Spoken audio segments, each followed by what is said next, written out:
welcome to Westcountry Wanderings and welcome to my monthly vlog for the month of August 2025. Today, for the first time, we're going to be doing the monthly vlog from the City of Bristol. I'm not in Bristol at the moment, I'm actually in South Gloucestershire, currently at Filton Abbey Wood, waiting for a train. To where? Well, to somewhere in Bristol. Watch on and I'll show you exactly where we're going today here in Bristol for the monthly vlog on Westcountry Wanderings. Well, currently on the train, just about to leave Filton Abbey Wood, heading on to the next station, which is just a 4-minute train ride away.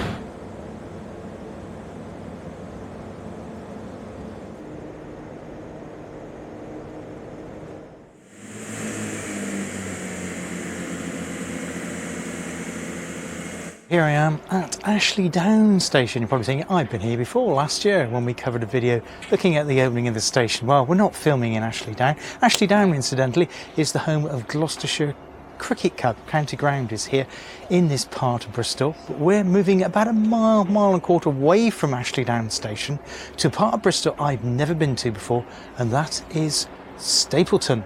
So let's head out of the station now and go over to Stapleton. We're telling you a bit about the history of that part of Bristol, as well as reading out the very best of your comments here on Westcountry Wanderings.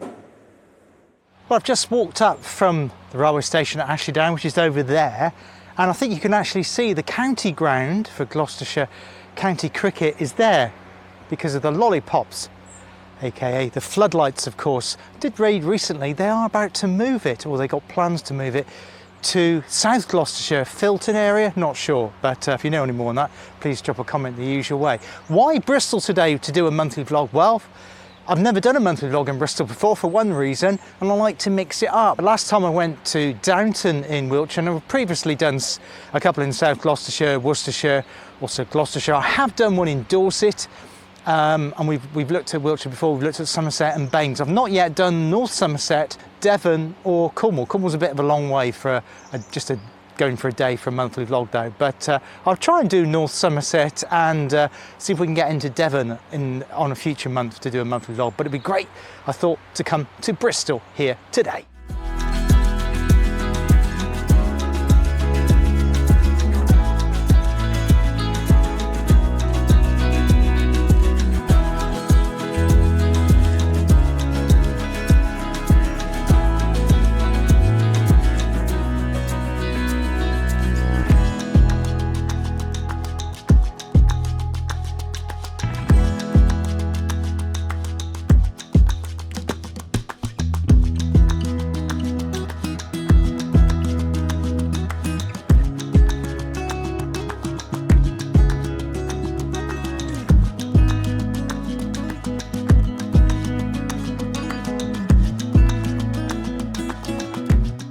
My route to Stapleton from Ashley Down station takes me past a recreation ground, a lot of allotments, wonderful views across Bristol, and it's brought me up to here, St John's Lane. We're not in Stapleton yet, we need to get the other side of the M32, which is where Stapleton is. That there is the Purdown mast. It's a BT transmitter. It was actually built replacing a temporary one in the 60s, so that was built in 1970. And it was for a microwave link network. I think BT still own about 30 or 40 of these dotted around the country. There is the next one heading north is at a place called Osleworth in Gloucestershire. So that one would have linked to the one at Osleworth. I did have a relative that actually helped build that one there towards the very end of the 1960s. But yeah, so this is a Purdown BT transmitter. The microwave links aren't used. That network doesn't exist anymore because obviously we've got fibre optics now. So they were taken down, I think about 15 years ago. And it is still currently used for FM radio for a couple of local stations, also Classic FM.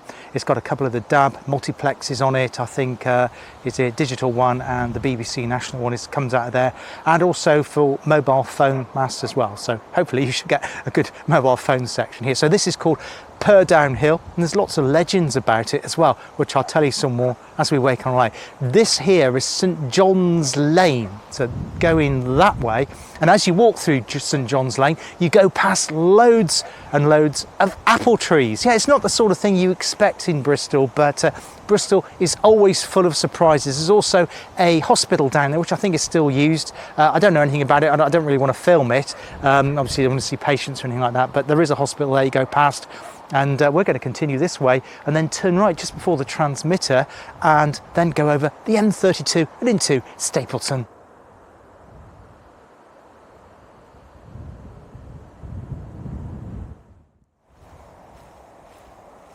Now, one of the strange things I found out about Stapleton is that it doesn't appear to have a bus service, so you either walk from Ashley Down or catch a bus to nearby fish ponds and walk from there. I think that's right. So if you do live in the Stapleton area, can you just confirm it doesn't have a bus service? I think on one news report it said that the nearest bus stop is a mile and a half away, which is amazing considering we're in urban Bristol at the moment, although of course it doesn't look like it.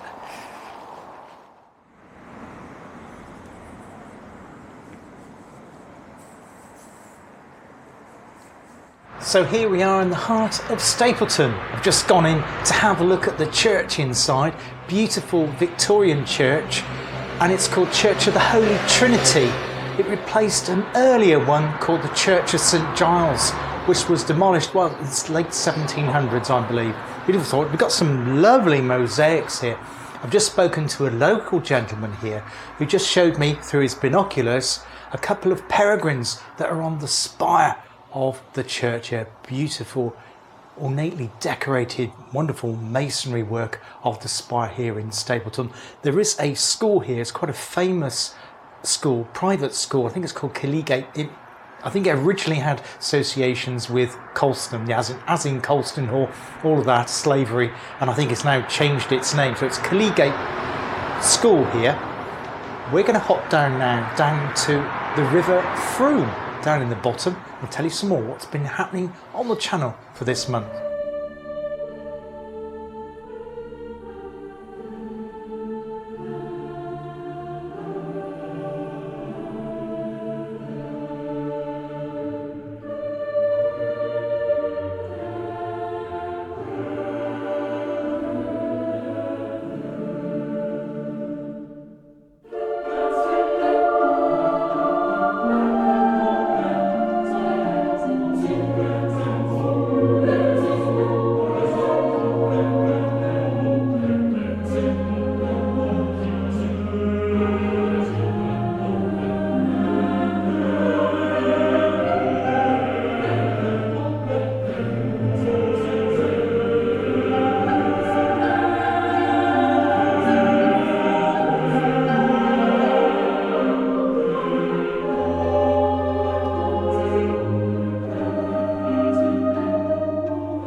I've just walked down Colston Hill, down towards the River Froome. Not that dissimilar to where we were just over the border in South Gloucestershire, Frenchay. Very similar layout. Of course, this is the Froome Valley, which goes right into the heart of the city of Bristol and eventually joins up with the River Avon. But here, magnificent, nearby is Wickham Bridge, and it's actually the oldest surviving bridge here in the city of Bristol. We'll go over and have a look at that shortly. Nearby to that is Wickham Court. Now, the other thing I noticed while I was walking across from the Purdown there, down past the church, I noticed a bus stop. So there are buses in the area, but when I looked at the timetable, I did notice that they were very infrequent. In fact, I think the next bus from that bus stop near the school that I previously mentioned was in about 2.5 hours time, take you in the city centre. So there are buses in Stapleton, but there's not very many of them.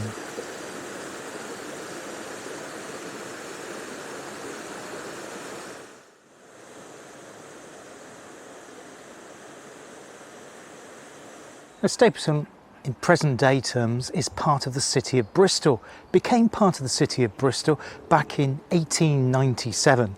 City Bristol, in fact, became a county a long time ago, back in the 1300s, when it became its own completely independent, I was going to say state then, but independent county. Stapleton was originally in Gloucestershire, and as I say, about 130 years ago, it became part of the City of Bristol.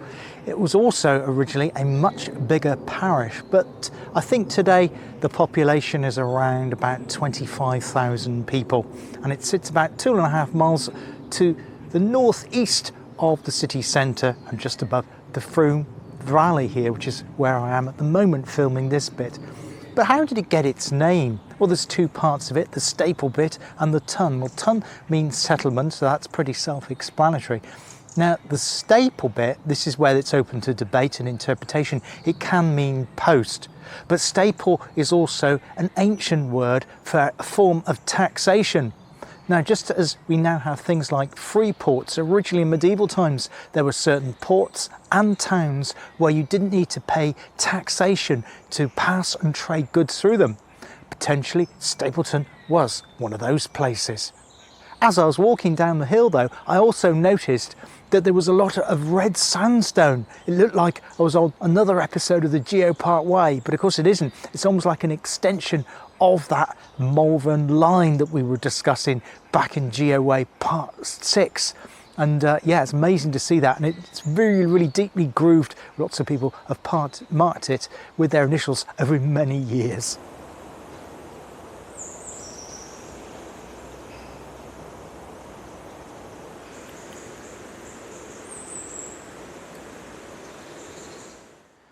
Well, this is a superbly photogenic location. That there, of course, is the River Froome.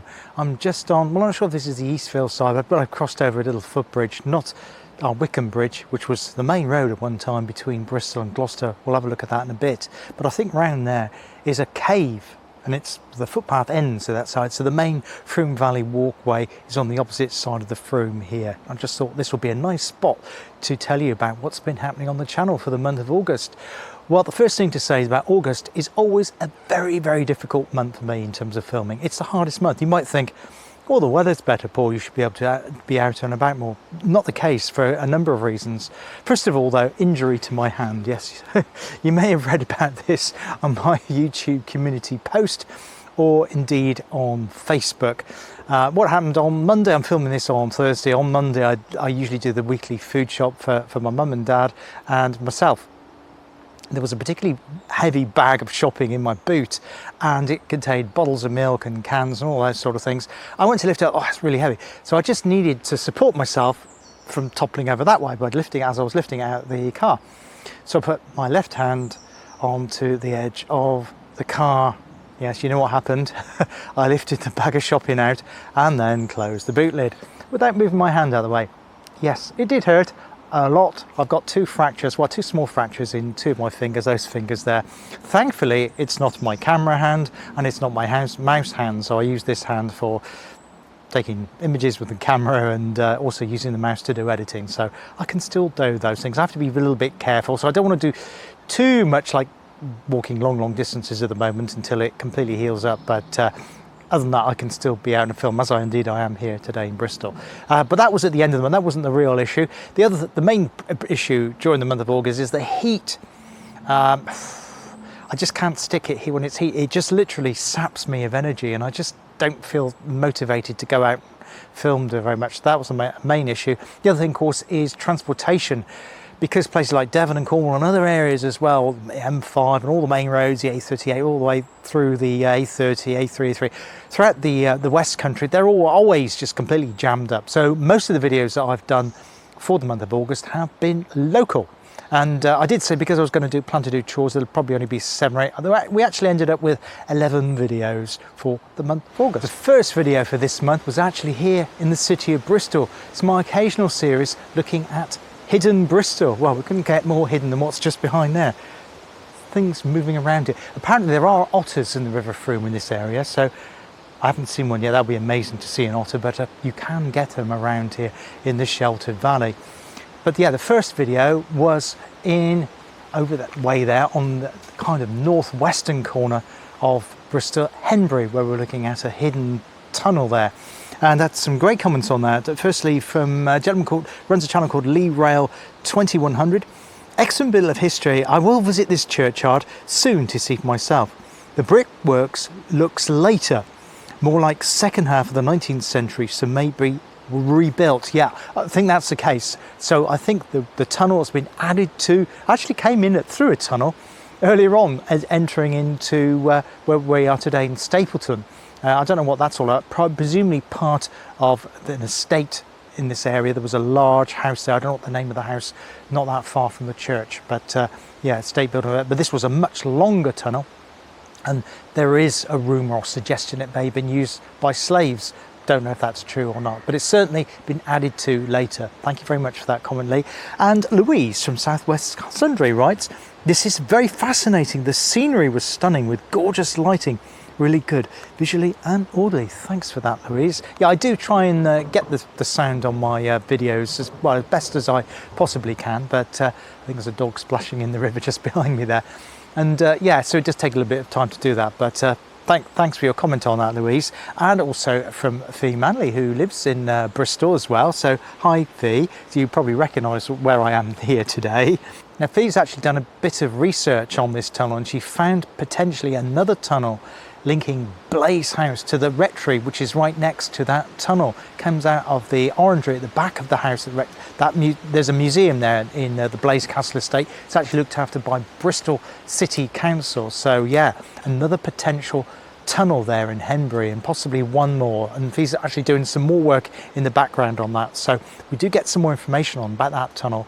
I'm sure you'll either hear about it here on the channel or on my Facebook group. Incidentally, if you don't know about that, I do run a Facebook group which runs alongside the YouTube channel. It's simply called Westcountry Wanderings. That's Westcountry, all one word, new word, Wanderings. Put that into Facebook and you'll be able to find it there. The next video was 3 new stations in South Gloucestershire, so close to where we are here today.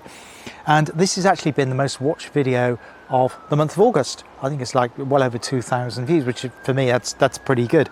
And Malcolm Richardson's writes an interesting comment, and I've got some more information on a question he poses in it. I wonder whether at a later stage the Henbury Loop will be completed to completely go around Bristol in both directions, i.e. Avonmouth and Clifton, and back round to Temple Meads that way. So it's a continued, like a circle line for Bristol, if you like. That's a really great point, Malcolm. Now at the moment they're planning just to have one platform at Henbury, and then the trains will then head back into Bristol via Filton Abbey Wood, rather than continuing on to Avonmouth and Clifton Down.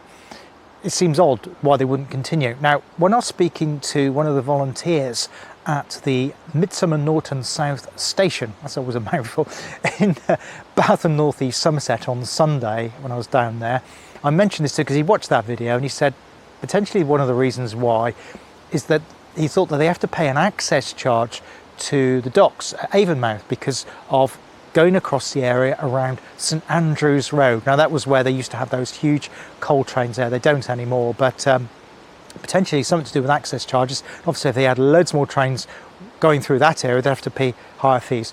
I'm not sure if that's true or not. Potentially it could be, and obviously if that is the case, then going forward they probably do need to get that sorted out. So that's possibly one of the reasons, because I would think not everybody that wants to catch a train from Henbury wants to go into the city centre. They may work. There's lots of work opportunities around Avonmouth with all those huge distribution centres, and they probably don't want to go into the city centre and back out the other way again, which would be quite a lengthy journey. So it would make sense to have it as a complete circuit. Thanks for that, Malcolm. And the next comment was from Jess's A Grand Day Out, who writes, there's so many new stations in our area at the moment. The arena Now this is an important point, thanks for this, for mentioning this, and it has been changed many times. Now when I did my North Somerset Lost Railway Walk video recently, I posed the question, what is that blue bridge for? Now that was put in by a previous mayor who was going to have the Bristol Arena built on what is known as Marsh Island. That used to be the Bath-Bristol Road Railway depot for all the locomotives, diesels, and before that steam. It's been abandoned for at least 30 years, and they were going to build it there, and now they're going to build it at the new Filton station, that's Filton North, at the Brabazon project. So yeah, great to see so many new stations in our area. It is indeed, Jesse, and in fact, I arrived here by one of those new stations, Ashley Down. I don't know how else I'd got here. There is another station, of course, you've got Stapleton Road. You can get to Stapleton that way, but it's not a very nice walk because you're walking past a very busy road, and that very busy road is next to another very busy road, namely the M32. So I thought, I don't really want to go that way. I think it was a much nicer walk coming across the top of Purdown there. So thanks, Malcolm, Jesse, for your comments on that. I always find that Bristol never ever disappoints me. There's always something fascinating and interesting to see. Been very impressed with Stapleton. It seems to be quite an affluent part of Bristol, pretty quiet apart from the motorway to the one side of it. But that aside, it's a very quiet and pleasant place. There are no kind of shops or facilities here, though. I think you'd have to hop over to Fish Ponds or Eastfield or somewhere like that. So I've got supplies with me today because I knew that would be the case. But yeah, so we've got this, which is a naturally occurring cave here. Now, the other thing to point out about Stapleton is that, and I wasn't aware of this until I did the research for this part of Bristol, is that I knew this was the case of places like Kingswood, just over the border in South Gloucestershire, and Colper Heath, where we were doing the tramway there, and all that sort of thing. Lots of coal mining. But at one time, around 1790, there were as many as 80 coal pits here in Stapleton. I know, that's just incredible, isn't it? 80 coal pits here in Stapleton. I can't get my head around that. There isn't much evidence, or there's no like coal tips or anything, so I presume most of them have been capped off. Hopefully they did their research when they built the housing in this part of the world. But yes, you can't see much evidence or legacy of it. It doesn't feel like an old mining place like Kingswood still does today. But yeah, amazing coal mine here in Stapleton. I never knew that, but incredible find here. It does actually go a little way back there as well, so yeah, interesting.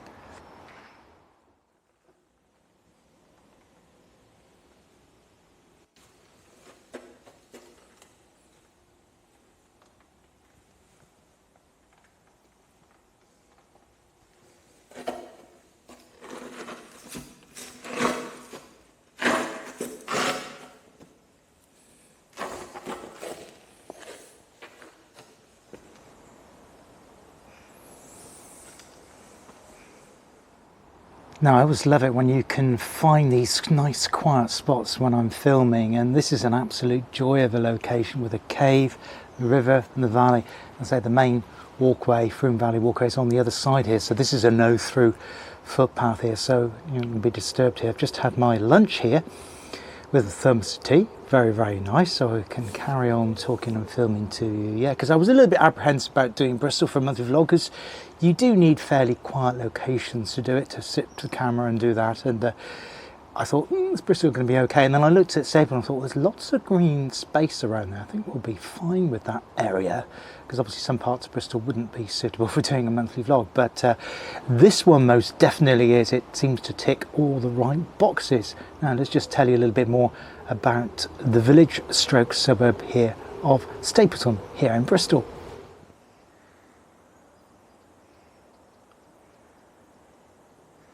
Arrived at the village of Knightwick in Worcestershire along the Geo Parkway, got to number 6 from the village of Mardley. Most enjoyable adventure again, I'm loving it. We've got some rainy days coming up, so I don't know when I'll be able to do the next part 7, but hopefully over the next couple of weeks, and that'll be a long one, so I need to be super fit. I need to get these fingers ready for that one, because there'll be lots of tripod work and camera work, so I need to be super fit again to do that, because it's about 15 or 16 miles, I think, so it will bring us into Malvern Link. Anyway, on that one, I had a great comment from Donny Blanco. I enjoyed living in Mardley, and the walks are stunning around there. My son went to both the schools in the village, and it was a lovely upbringing. in the heart of the countryside. The nubbins always reminds me of a melted castle with all the nooks and crannies.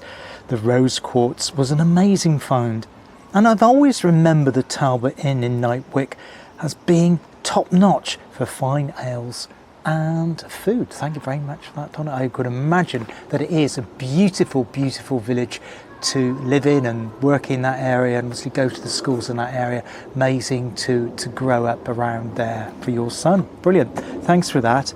And then we did a Lost Railway walk. It was number 22, the North Somerset line, which I set off also from here, from Bristol. I said I was doing things locally. As I say, where I live in the Stroud Valleys, it's only about 35 miles away from Bristol, something like that. So close by to me is Bristol. Good comment on that from Ian Halsell Fox. The Blue Bridge onto Marsh Island is a white elephant that the first elected mayor secured for the Bristol Arena, and the second mayor decided the Brabazon hangar at Filton Airfield would be a more appropriate location. Thanks for that, Ian. And yes, that was touching on what Jessie said in that South Gloucestershire new stations video as well, so thanks for that. And Dowell writes on that, also on that video, of all the viaducts I've seen, the Pensford Viaduct, in my opinion, is the most magnificent an architectural marvel. Indeed it is, Darren. It's amazing. It's a pity you can't walk on it anymore, but I come across on Facebook recently some old photographs of steam engines going on it, making their way down to Frome and back up to Bristol Temple Meads. It's an incredible sight, that one, isn't it? Yes.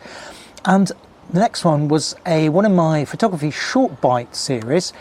I went over to Ross and Wye recently, stayed with a relative, and we did a circular walk along the River Wye. Beautiful, beautiful River Wye. I love Herefordshire. I think of all the counties that I cover, I know sometimes people think it's a bit controversial to include both Herefordshire and Worcestershire in the Westcountry, but don't forget there is no defined Westcountry. It's not like the Southwest region that the government has. There's no clear definition for it. So the Westcountry pretty much can be whatever you want it to be. I know some people just think it to be Devon and Cornwall. That's absolutely fine. You can consider it to be that. That would limit my options for doing videos, especially as I live further up the line in Stroud, of course. So, and of course, Herefordshire and Worcestershire are quite close to where I live, and they're both beautiful counties. And I think Herefordshire in particular is possibly the most underrated county of all the ones that I cover here on YouTube. It's the least populated of all the counties by far in terms of population density, and has so many gems in it, as proved to be the case with that particular walk. And a great comment on that video from Patrick, who runs a channel called Solitary Rambler. In fact, Patrick has done a collab recently with Darren from Somerset Man Walking. Have a look at Darren's channel for that. Patrick writes, I did the exact same walk back in 2018, although I started from King's Capel. I believe it's often referred to as the Three Churches Walk. Yes, indeed it is, Patrick. The church at Alworthy in particular is great with its Italianate design. Glad you enjoyed the Selak suspension bridge. I can recall it being rather wobbly too. Thanks so much, Patrick. Yeah, we couldn't wait to get off it, to be honest. It's a great sight. Great to see. It's like a 7 bridge in miniature across the Wye, but it bounces that way, and it does make you feel a little bit queasy even on a calm day.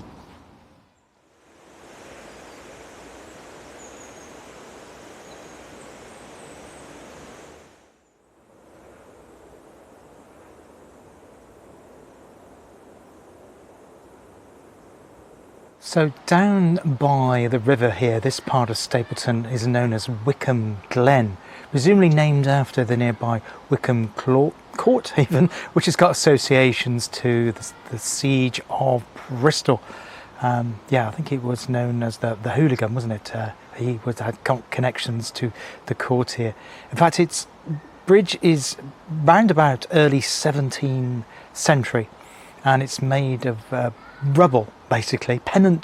It's something known as pennant rubble, and obviously local building stone from this part of Stapleton, and constructed there. And it was originally the main road, unbelievably, between Bristol and Gloucester. I found that surprising, because the A38, which is pretty much the main road between Bristol and Gloucester, obviously it predates the M5 that people would tend to more use, but those people still do use the A38 as well. That's a Roman road, so I'm not sure why that would have been the main road, but that's the road that then goes on to Frenchay, and then of course from Frenchay it goes on to Wootton under Edge and thence to Gloucester, which is a bit of a more of a following the contours of the Cotswold Edge route.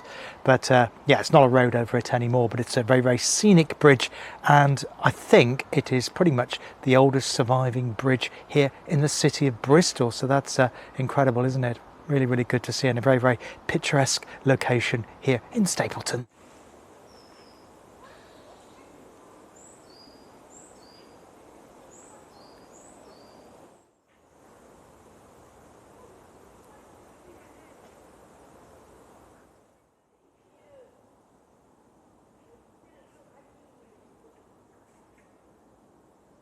Well, I got through to the other end of the cave, but I didn't walk through it because I got 2 fingers out of action at the moment and I'm trying to scrab along. It's quite dark, and I do have a torch, but with this out of action, I don't want to risk any more injury. I just want to make sure it has proper time to cover. So you can walk around it, or you can indeed walk through it, but obviously mind your head because it is pretty low, but it's easy to do. It's not that long, but I'm just wondering if it's got connections to the former coal mining activities in this part of Stapleton here in Bristol. If you do know, you know what to do.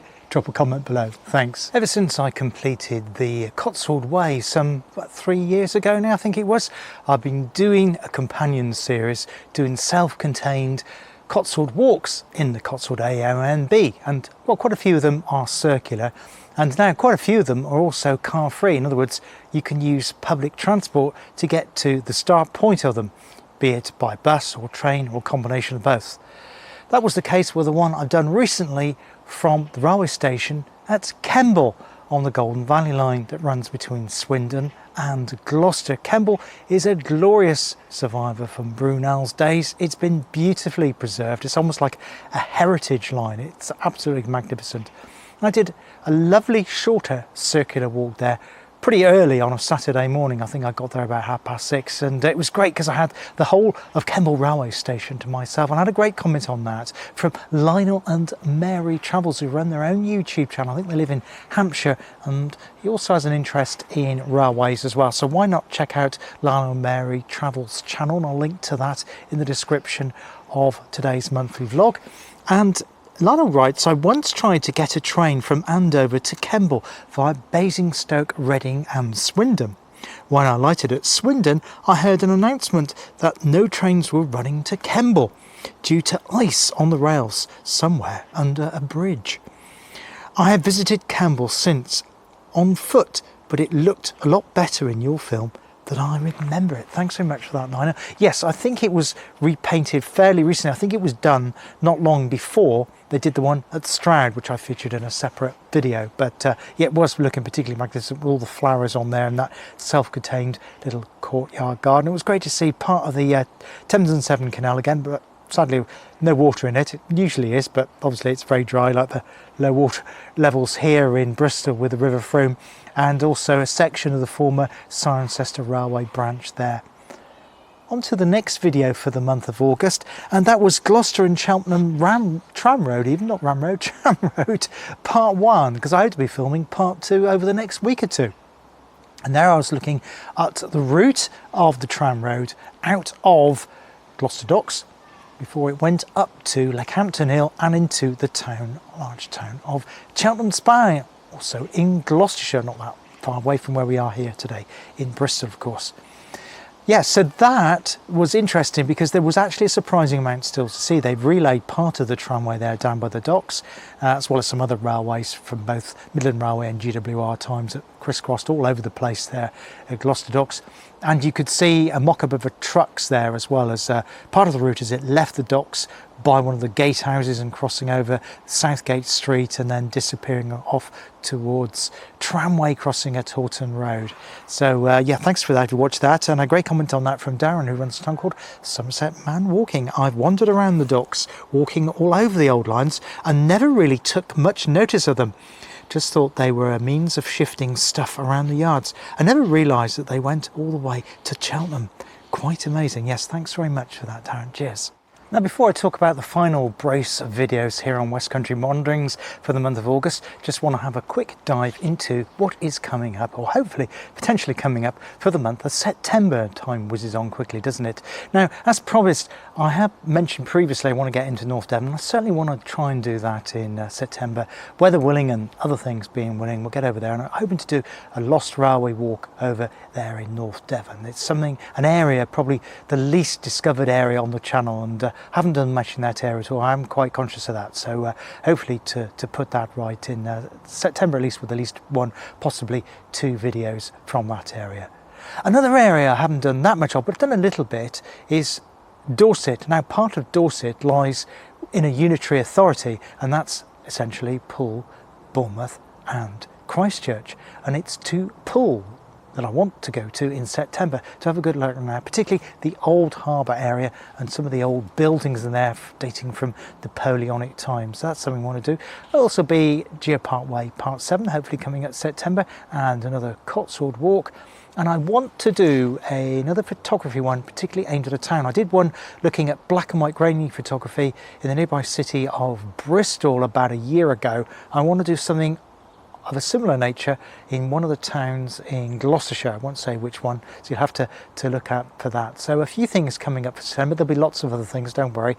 Probably certainly be another Cotswold walk coming in, and something happening in the Forest of Dean. I won't tell you any more about that yet, but so yeah, something happening over there in the Forest of Dean, and maybe potentially something over in far western part of Herefordshire as well. So yeah, quite a few things there coming up on the channel for the month of September. Now, final three videos for this month, but there was one which was in two parts, and that was the Golden Valley. Ironically enough, also here, or coincidentally enough, also here in the Froome Valley, a little bit further north of here, in the village of Wick in South Gloucestershire. And I did two videos on that, looking at the former remains of the ochre works there and the modern quarry, as well as the associated tramway. Incidentally, this is not a tramway that leads into this mine. It's a pipe that's broken. So it's just like the sides of the pipe that you can see. So yeah, no tramway everywhere. Well, not to my knowledge anyway. So it's just a broken piece of large clay pipe, for purpose of which I'm not too sure. Anyway, I got a great couple of comments on that video, parts 1 and 2. On part 2, a comment from Jonathan Cole. So it was great to hear from you, Jonathan. Interesting relic of a bygone age. Amazing that it's still in one piece. Long may it last. Yes, it was in very, very good condition. I won't say what in case you haven't watched that video yet. And for part 1, a great comment from Chris Donny. I visited this today as a result of watching this video. My kids and wife wanted to go shopping in Bristol, so I knew exactly where I wanted to go as an alternative. I really enjoyed a circular walk of the quarries, with the high point being Ravens Rock. Thanks for giving me an alternative to Cabot Circus. That's brilliant. I think that is the comment of the month. Thanks very much for that, Chris. And then headed to Somerset, to Barrow Mump. Now, Louise did a video on Barrow Mump possibly 2 or 3 years ago as part of her Somerset Day videos. Now, every year they have a Somerset Day in Somerset, and Louise usually does a video to go accompany that Somerset Day. And one year she featured 4 places that were less well known in the county of Somerset that she found interesting, and Barrow Mump was one of them. And I hadn't heard of the place before then, but since I watched that video of Louise's on Southwest Sundays, I've always wanted to go there. So last Sunday I had the opportunity because I was going somewhere else. That video hasn't come out yet. The other video I filmed that day was at Weston's Oil and the pumping station on the Somerset levels there near Bridgewater, and hopefully that'll be coming out over the next few days. Anyway, the Barrow Mump video, great comment from David Bellani, he lives in Spain. It must be rare to find an unfinished church. Strange that after a certain time the graffiti becomes more interesting, because it was getting older. It was over 200 years old, some of the graffiti on that church there. In Spain, only a few days ago, we were looking at a cave which had Neolithic paintings and etchings. And the sheep looked like they knew the best place to be, yes, under that very shaded tree there on the slopes of Barrow Mump. Wonderful place there in Somerset. And finally for this month, another railway series video, this time looking at the Somerset and Dorset Railway line, that much loved line that was closed in 1966, connecting the town of Highbridge and Burnham-on-Sea to Bournemouth, later on linking up with the city of Bristol Bath Green, not Bristol, at Bath Green Park Station there, heading south to Bournemouth. Yeah, and on that I visited the Midsummer Norton South Station, which was on my way back from Borough Mump and Western Zoyland. Popped in there to have a look and see how much of it's been restored. It's absolutely beautiful, and even had a ride for about a mile up the line to the site of Chilcompton Tunnel, but not quite, because it doesn't go as far enough. There's a bit of an infill in the embankment there. Now, somebody asked me in the comments on that, they're a little bit disappointed I didn't actually feature the tunnel itself. Now, I'm hoping to do that in a Lost River walk when I look at the Somerset and Dorset abandoned sections, because quite a bit of it is now walkable in and around the town of Midsummer Norton, and also Radstock. So that'll be an entirely separate video. The only proviso I've got to that is recently when I looked at the OS map, it said that the footpath is blocked. So hopefully by the time I come to visit in a couple of weeks' time or so, it will have reopened. So thank you. And I had a great comment on that video from Midsummer North. I was going to say Midsummer Murders for a minute. Midsummer Norton South Station from Michael Pilling, live in Poland. From small acorns, mighty oaks grow. It might only be a mile of track now, but having bought the land the other side of the tunnel and infill, the amount of potential track has now been doubled. Absolutely correct, Michael. And we do hope that they do get some more volunteers to bring that fully to life. But it's still well worth it visiting if you're in the Bath and North East Somerset areas. Thank you very much if you watched any of my videos for the month of August here on Westcountry Wanderings. If you've liked them, shared them, become a new subscriber, or if you have added a comment, those comments are always welcome, because without them I wouldn't be able to do my monthly vlogs, of course. Next month, will be somewhere else in the wider Westcountry Wanderings area. I've no idea, I can't tell you because I've no idea yet. I tend to think about it just literally a few days before filming, and then spend a day or so doing some research and writing up your comments. So it's all a bit the spur of the moment. But thanks for watching today. Hope to see you on Westcountry Wanderings again in the near future. Take care of yourselves now. All the best. Bye-bye.